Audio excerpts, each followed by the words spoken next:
These are the stories topping the news. PM ignoring unsigned document stating concerns over boundary changes. Prime Minister Douglas to attend town hall meeting in Nevis tonight. Opposition refuses to attend Parliament while Carrington serves as Speaker. Good afternoon and welcome to ZIZ Midday Newscast for Wednesday, 21st January 2015. I am Jade Keynes. Now for a look at the news in detail. Prime Minister, the Right Honourable Dr. ZIZ Douglas, has declared that he will not accept an unsigned document purportedly put together by disgruntled civil society groups, in which issues related to Friday's emergency National Assembly sitting were outlined. Dr. Douglas said he intends to ignore the document and suggested that the public do the same.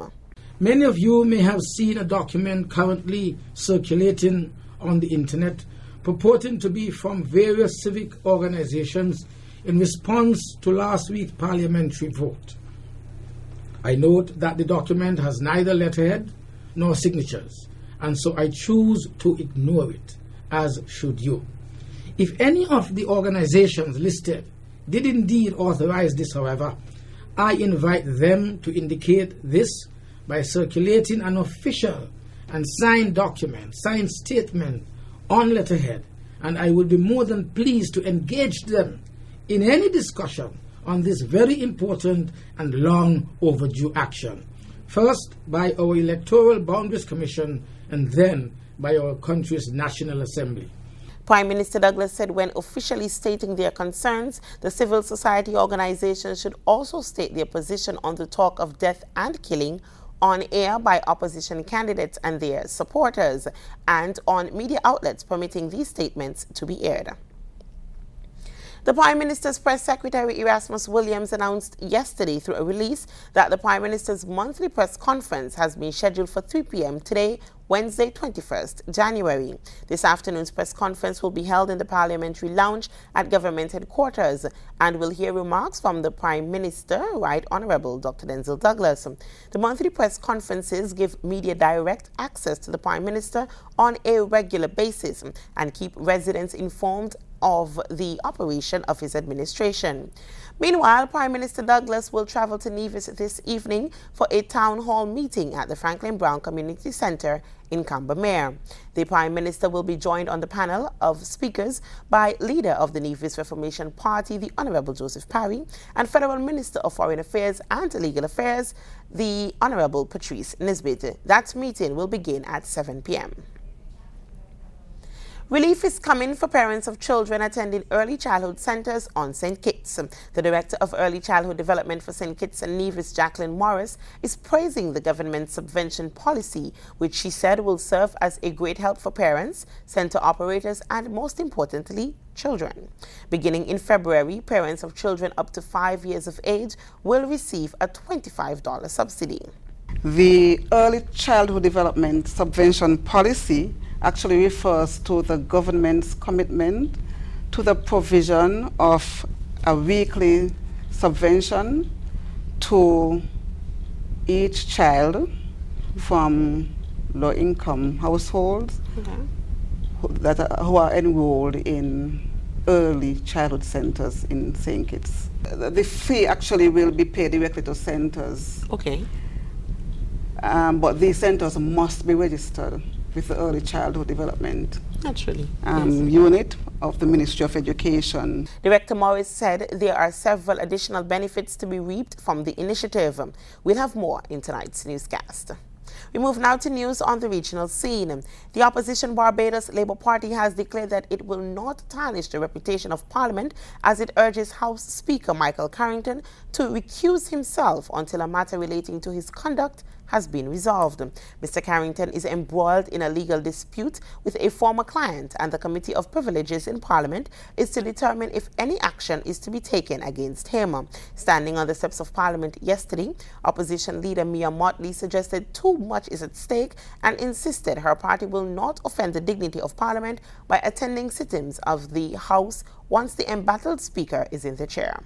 The opposition will turn up for work every time Parliament is called. We will be in the precincts, but we will not sit in the chamber as long as the Speaker is there until this matter is resolved. If it is the Deputy Speaker and we have to walk the stairs 10 times a day, we will walk the stairs 10 times a day and get the exercise. If it is the chairman of committees in the committee of supply, we will be there. And if there are matters on which our voice ought to be heard, and for whatever reason they're not being heard because of him being in the chair, we will speak to the public directly. This is not the only medium through which the opposition's views will be heard. Ms. Motley also raised concern about what she called the increasing decrimination of the country's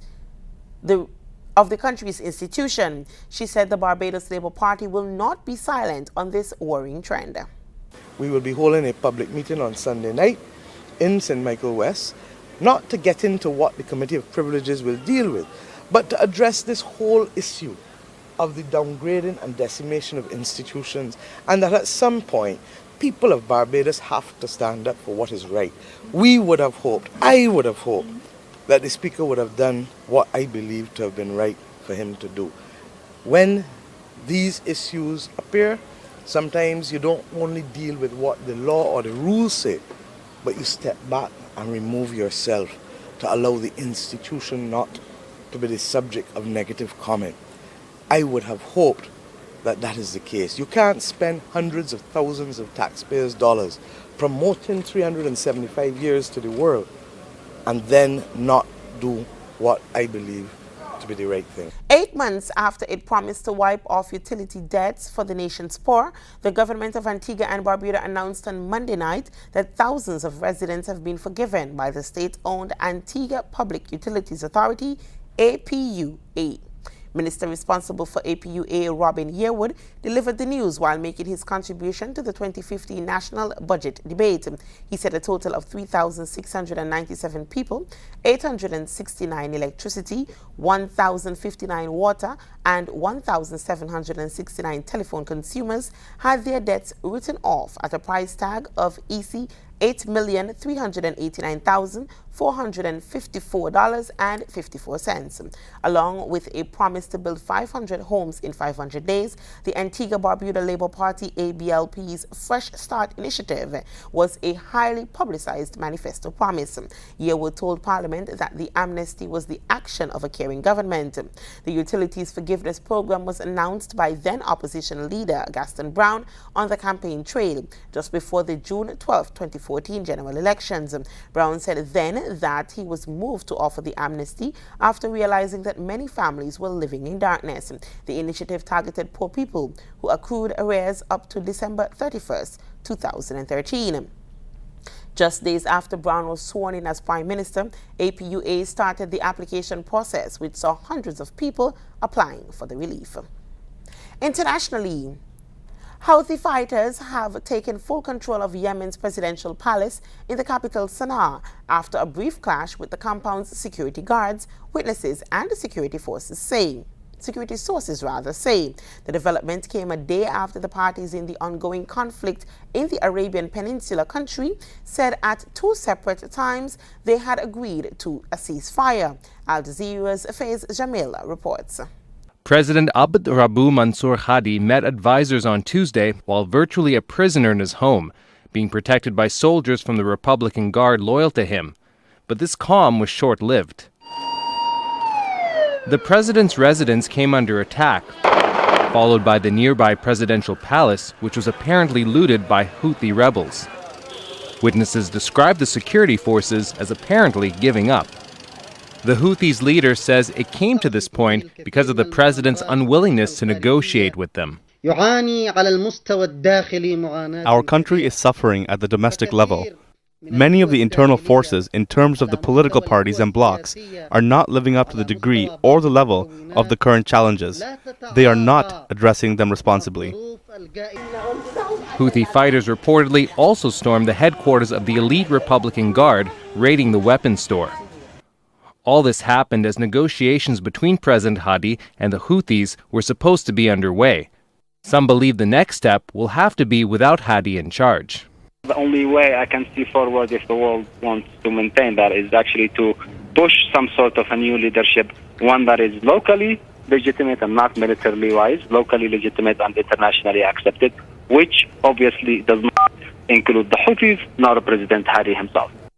But so far, the international community is standing by President Hadi, with the UN Security Council condemning Tuesday's attack by the Houthis and takeover of the presidential palace. All parties should be standing by President Hadi and the legitimate government in support of the political transition and making clear that the international community will not tolerate action by spoilers which actually undermines that political transition. But not everyone believes that keeping Hadi in charge is the best way to keep power out of the hands of the Houthis or keep the country stable. I think it's very realistic if we keep in mind the Prime Minister. The Prime Minister is he's young, someone who has more popularity than Hadi, and who is at least seen as a middle ground by most people. Houthis have controlled parts of the capital since September 2014, weakening Hadi's rule. To many, Tuesday's takeover of the presidential palace is symbolic of who is now effectively in charge. Fez Jamil, Al Jazeera. Malaysia has cut its economic growth target for the year and trimmed spending amid a slump in global oil prices that has reduced the government revenue and derailed plans to cut the country's budget deficit to a planned 3%. Al Jazeera's Sohail Rahman reports from Kuala Lumpur.